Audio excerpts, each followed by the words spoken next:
Welcome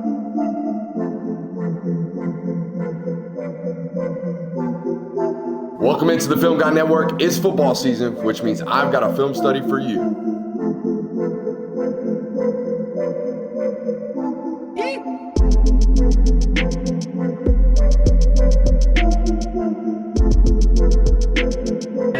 What's up? You like that? You really like that?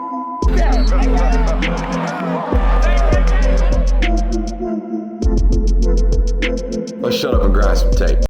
What is up, ladies and gentlemen? Welcome in to the Film Guy Network on a fabulous Wednesday morning here inside the studio. Yesterday was college football playoff rankings released. The third edition of those will ultimately have 6. Obviously, Notre Dame, a heavy talking point with regards to this week's rankings, coming in at number 10. Alabama at number 11, or number 9, Alabama at number 10. And that's been the heavy discussion point because Alabama obviously knocked out for the ACC champ or the highest ranked ACC team, and then the Power 4 or the non-Power 4, and everybody up in arms. Is Notre Dame legit? Are they like one of these college football playoff worthy football teams?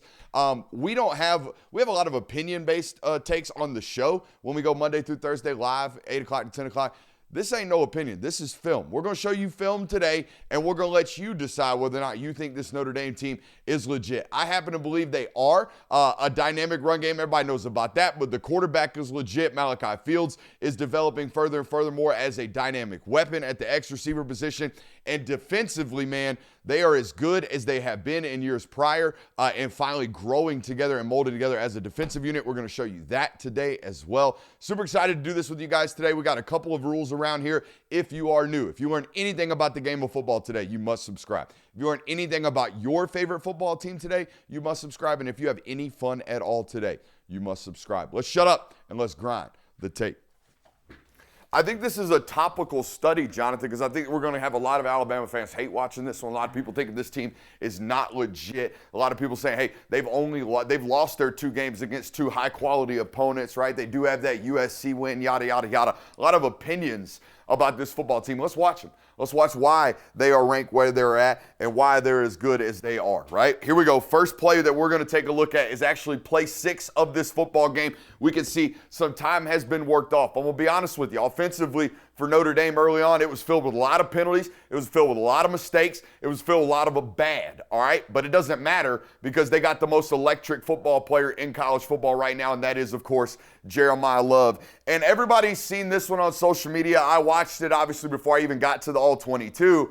When you see things like this on All-22, it lets you know that his teammates know what we know. He's the best back in the country, okay? I want to pause this right here.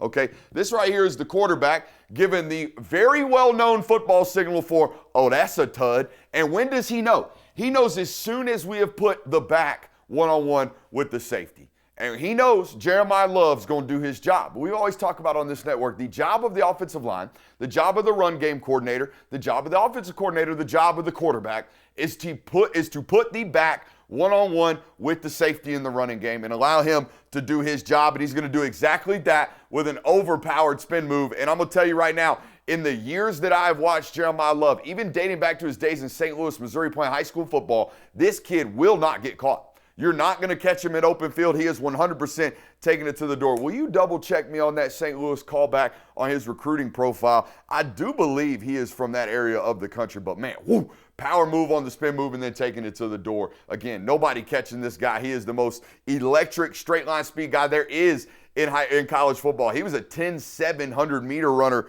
coming out of high school. Yeah, St. Louis? Okay. Just making sure I'm still dialed. Also, by the way, random scouting observation here. The rare footward out elite sprinter, right? When we sprint, we like to have our toes in line with our PowerPoint. He's driving a lot toes out, okay? And I told Jonathan, I think he got a size 14 cleat. Some big feet on this guy. He's a really tall, long, linear athlete when you get up on him. About 6'2", about 220, and again, one of the straight line speed, fastest guys we have in college football. What really makes him scary is his start and stop ability, too. I mean, he's going to make guys miss today on this film study that are unbelievable. All right, I want to show you something, guys. It's 3rd and 15.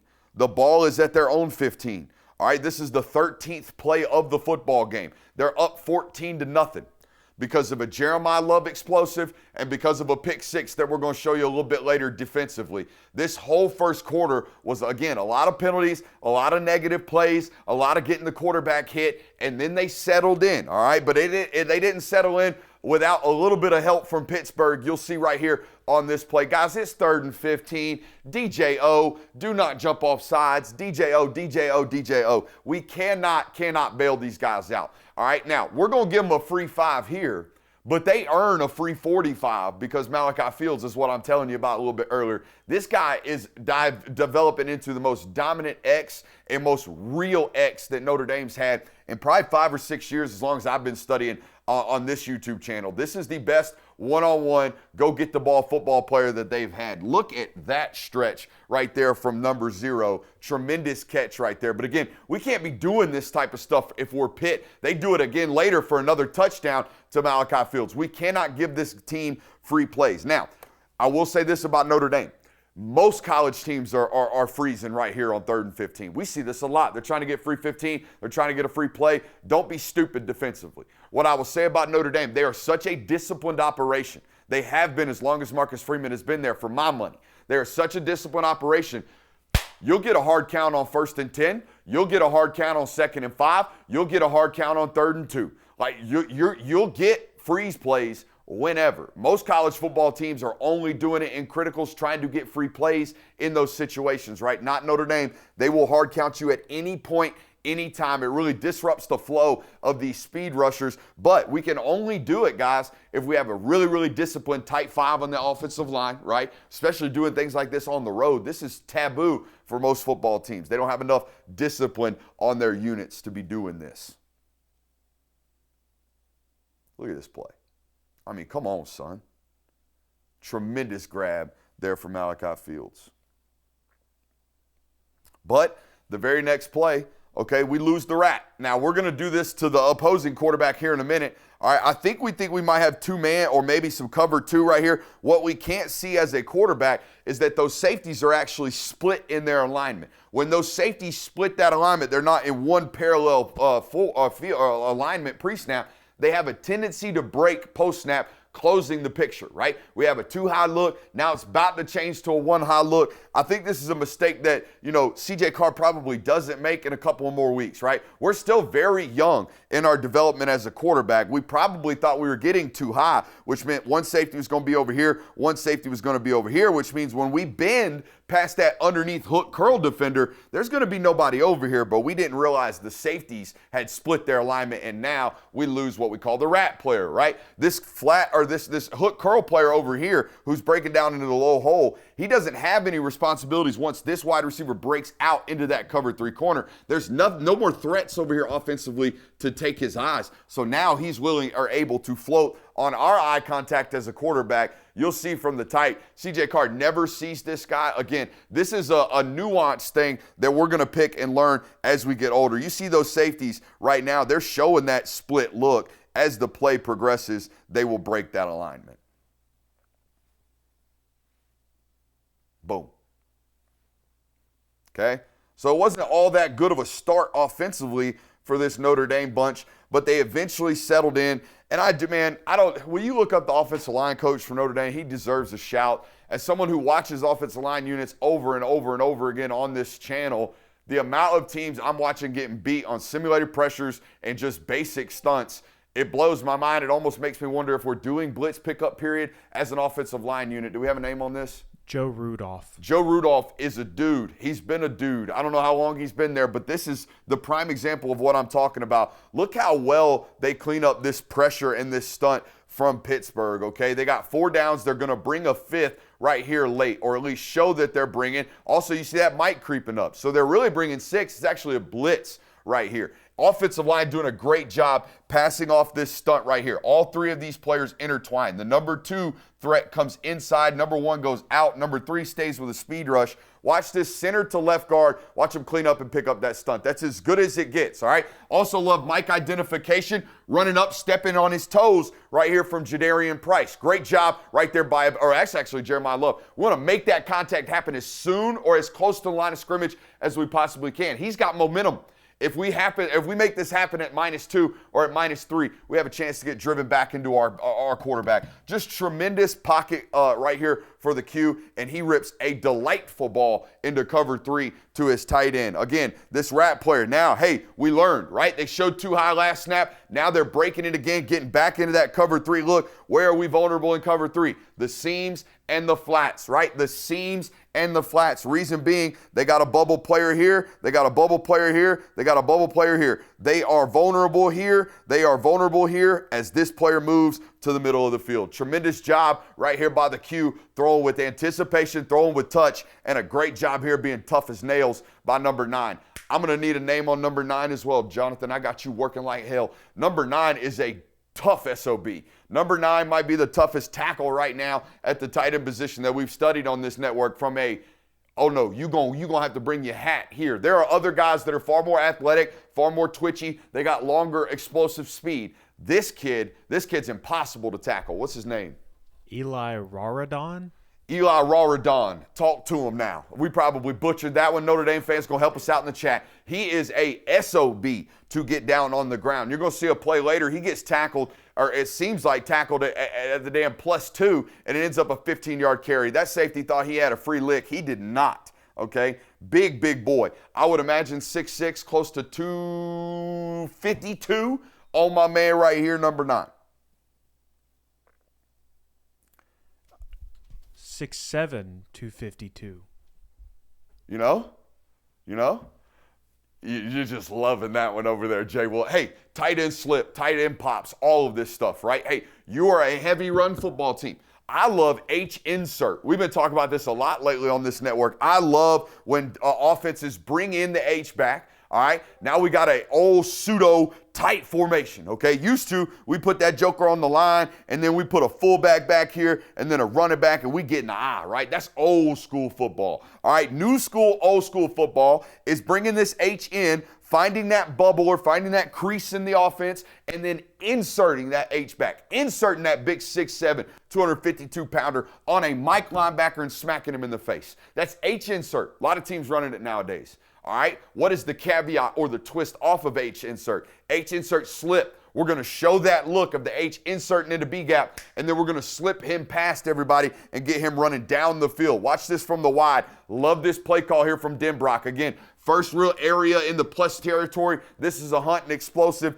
that he has created and designed in the game plan on Monday, and he draws a PI right there from the linebacker, okay? I love this play call right here. I think more and more teams should be running H insert, and more teams should be running H insert slip off of that, right? Creating explosives to our tight end. Ultimately forces a hold right there and creates essentially a chunk play. Guys, PIs and holds to me, they are chunk plays. I don't know what the statistics are, but when you give up a DPI, when you give up an automatic first down, I wonder what the rates are with which you give up points. I bet they're really high. All right, these are gut-wrenching play calls. All right, it's better to get the hold than give up the explosive, though. I will say that.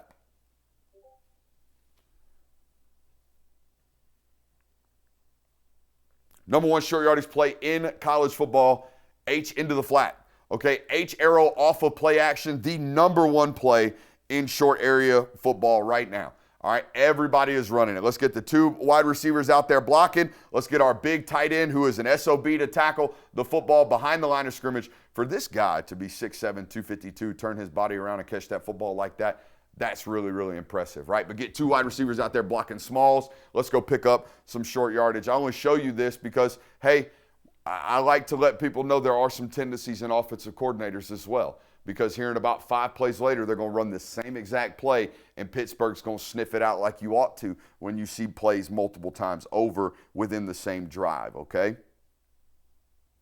But this is what I'm talking about with this tight end. 2nd and 8. This is the very next play. They run a very similar concept, right? It might be 2 plays later. Nonetheless, 2 plays later, they run a very similar concept, trying to rail the tight end into the flat off of a rub, right? Get the number 1 wide receiver running a square in, get the tight end into the flat. Now this safety who is responsible for the tight end, and this linebacker who is also responsible for the tight end has to work through this rub from our number X receiver, right? Now, boom. When I pause this right here, Jonathan, there's no way in hell this is a 15-yard gain, no. Right? Should not be.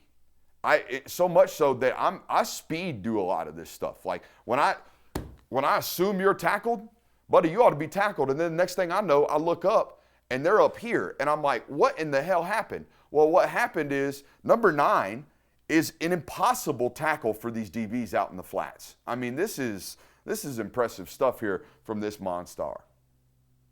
Great high point too. What a great grab. And then, yeah, it's an 8-yard gain down the sideline. Do we have NFL buzz on Big Buddy? I have no idea. Like, God dang. I mean, when you told me he was 6, I knew he's a big dude, but 6'7" shouldn't move like that. You shouldn't be able to do one of those after freshly doing one of those and then do one of those. You know what I mean? I hate to do it, but a little Rob Gronkowski. Hey, what do I got here? Play 27. Oh, man. Watching this at the running back position after having watched Alabama's backs all week this week studying is just, I mean, it's like a God being sent down from the heavens above. You want to talk about pressing a block, okay? These two are working up to number 0.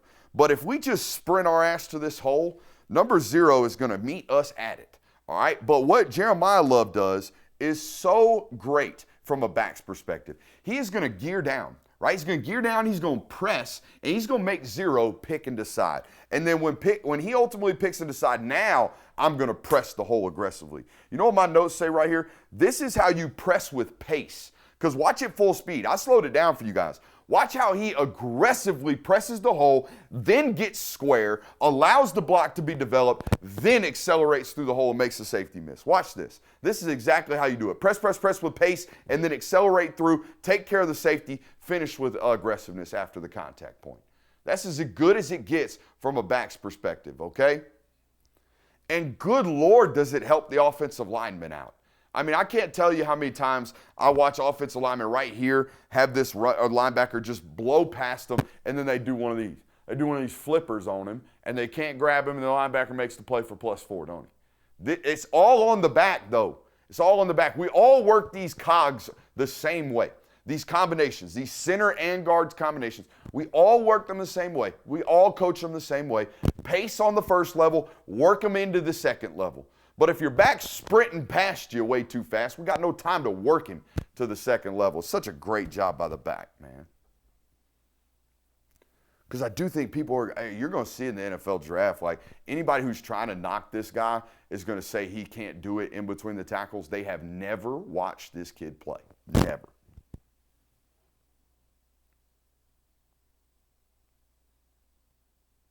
Now, again, I showed you that arrow in the flat. A couple plays later, off play action, right? They have some schematical tendencies right here. And guys get very, very aware of it, okay? They're doing the same thing. Get 2 guys blocking out here, trying to run the tight end into the arrow, right there in the flat. We got a defender on it, okay? So just a little bit of alertness. We can't be so repetitive, all right, within one series. We can come back to this a little bit later. I mean, for Christ's sakes, the next play, what do you think they do? Right here. They're going to rub the X and try to hit the tight end into the arrow into the flat right here in the red zone. We're repeating concepts, okay, within the same 3 or 4 play time span, and you can see an overwhelmed, from a talent standpoint, Pitt defense be even more prepared and alert as it happens to them within one drive. We got to be a little bit better and diverse, I think, okay, if I could be a tad bit critical. Let's go to play 31. Now, I think we're rolling the cue right here. Yeah. All right, we're rolling the cue. Now let's talk about this, okay? I don't hate the play call. They're playing man-to-man coverage. We got a corner route from our best receiver, and we got an arrow again from the tight end right here. And I'm fine with the concept, okay? I am. I love that we're rolling the quarterback, getting him out of here. I probably would have ran the ball with Jeremiah Love on 4th down and just let him jump over the goal line. But again, let's be critical of the player right here, not the coordinator we just were. If we're going to throw this ball with touch, where should we throw this ball with touch, Jonathan? With this concept, we have an arrow into the flat, all right, and we have a corner to the pylon. I'd say towards the front pylon. You'd be incorrect, all right, and here's why. All right, this stern, sharper route can be undercut a whole hell of a lot better, all right, from this defender than this corner route. If we're going to play with touch, we better play with touch to the pylon where if and when we miss out of bounds. Do you understand? If we miss with touch right here on this arrow route, it's going back to the house the other way.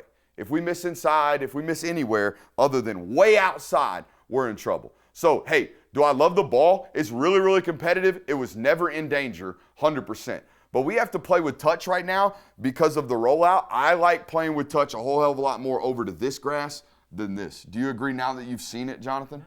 All right.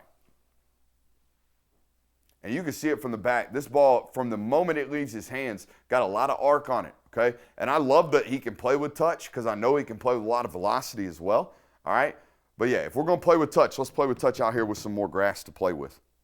We got a lot. Dude, if we miss short, we don't get in the end zone. If we miss long, we're out of bounds. If we miss short and inside, it's going back to the house. All right? I'm sure Denbrock's telling them the same thing, but they probably read that bottom up. They probably read that tight end to X instead of top down. I don't know why I put 32 on here. I don't think this play was meant to be cut here. It was not. This play was, though.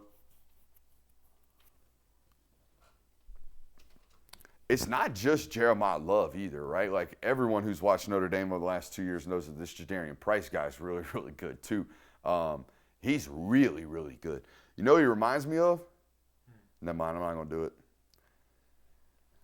It kind of does look like Chubb, to be honest with you. The way he leans while remaining full speed is really, really impressive. All right, he's going to get the +1 defender arriving now. Okay, the safety or the nickel player has plugged. Offensive line doing a great job of not trying to adjust late, just letting the back take care of what has arrived late. Look, they never get panicked on these combos. They stay on their path, right? 75 keeps his eyes on his. He doesn't flash over here and then work to get back here and then block neither of them. No, he stays on his track. These three stay on their track as well, and you kick out. And now if the back takes care of the nickel in the hole, we might have a big-time play, and that's exactly what we have, right? So great job right there by Jadarian Price. All right, but, I mean, tell me he don't kind of look like him just in stature and how he runs. I'm not saying he's as good as him, but just the way that he moves. It does kind of look like Chubb to me. I can see it. It's also one of those football players that's going to go to the league and have a far more statistically good career because he's going to get primary totes. Then the bend back right there, that's elite running.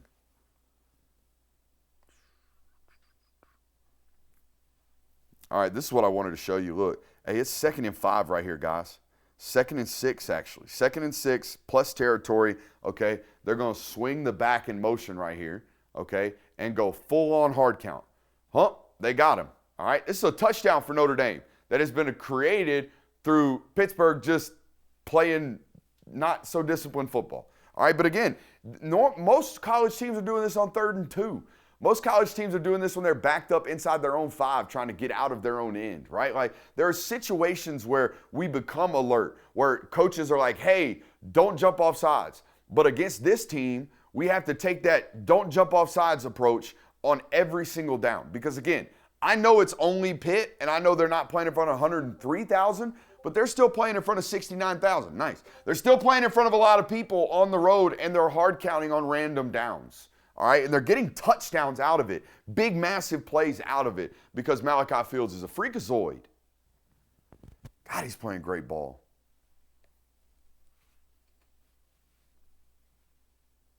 They bought good groceries, Jonathan. They bought really, really good groceries right there with Malachi Fields. Hell, I think they got him for might have got him for a damn PI right there because that one's at the sticks. He might have got held leaving the line of scrimmage. Now, this right here is goofy, okay? They go 3rd and 10 right here, Jonathan. They're going to run the football with Jeremiah Love because they know with the look, he's guaranteed 8, okay? So then they get right back on the football the next play. They give it to him again on 4th and 2, and he runs around the end for 36 yards. And it's like, situations where his eliteness, his greatness gets them out of bad situations constantly. I forgot to clip the 4th and 2. But the 4th and 2 is what people think he is. They don't know what he is. This is what he is. He's in between the tackles, one-on-one with the safety, break your face for 75. But he's also 4th and 2. They overcommitted to the box. Now I'm going to bounce. Nobody can catch me, and I'm going to run for 30 yards around the outside of the defense. Like, he is everything right now. And the quarterback is really, really good and playing good football. And the wide receiver core is really, really good and playing good football. And the offensive coordinator is really, really dialed, except for some schematic tendencies right there towards the end. Let's look over at this defense because I think they are playing some damn good ball as well.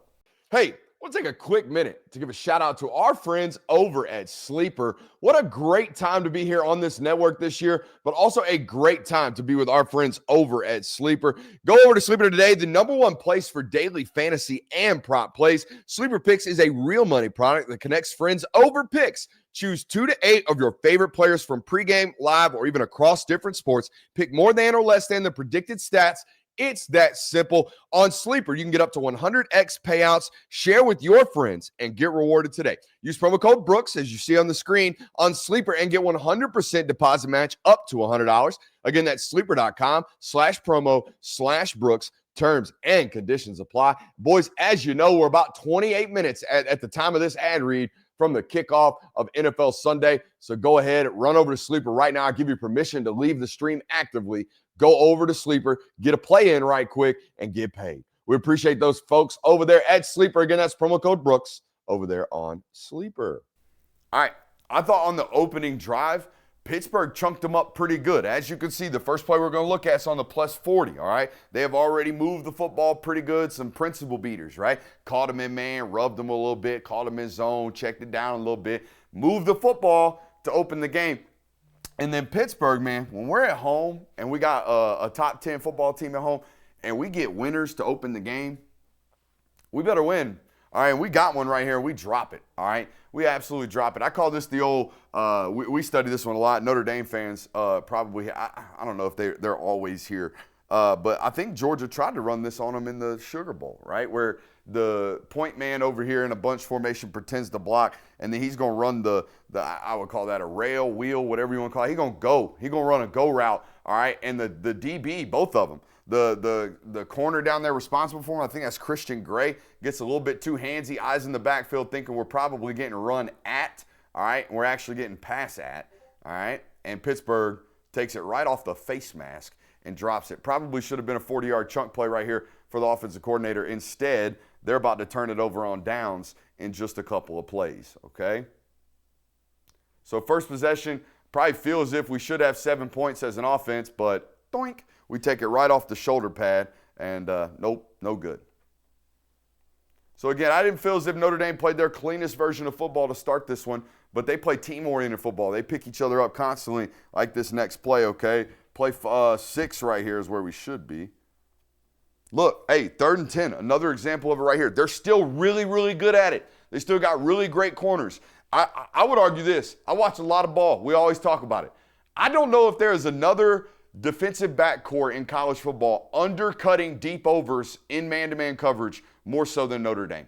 Okay? And I know this because they won a college football playoff semifinal game off of it. That backside dig that is coming for Drew Aller, that gets undercut by Christian Gray. This is a very similar example. This wide receiver is going to run against his leverage all the way across the field, and Christian Gray's going to undercut this shit. Because I don't know what they teach. I don't know how they teach it. They teach it damn good out there at Notre Dame, okay? They are as good of a man-to-man bump and run cover corner team as I have studied on this network over these years, all right? They don't get beat all that often when they play man-to-man, and they make plays. I mean, good Lord, do they make plays.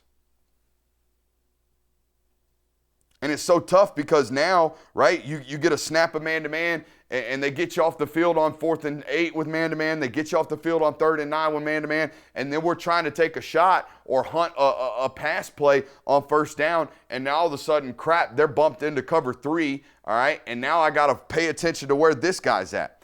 For 4 quarters, or for half the snaps, I'm like, shit, where's the blitz coming from? Who's my man-to-man winner? And then the other half of the snaps, it's like, where's that free lurker that I got to keep an eye on in the middle of this because they're playing zone all of a sudden, all right? And that's exactly what happens right here. We just showed this clip, very similar rep from C.J. Carr of just kind of losing that rat defender, losing that free low hole player and allowing our eyes to take him to the rock. And Notre Dame does a great job of creating points up off of that. Thoughts, Jay Will? Surprising to see them so different on defense. It almost makes them scarier. Yeah. Yeah, because what I didn't show you is the fact that because they're Notre Dame, their head football coach was an NFL linebacker and played at Ohio State, their run fits are as tight as can be. Like they don't misfit runs. They don't have selfish play on the defensive line. They don't chase sacks to give up gaps. They don't do any of that shit. They play selfless, team-oriented defense. You know who it is? It is like watching Georgia. It's like watching Kirby Smart. That's what it is. They are the northern version of that, the closest version of that for me. Every time I turn the tape on, I'm a big fan. It's why I think Notre Dame fans get very, very complex when they find my Twitter. Love you. Bye.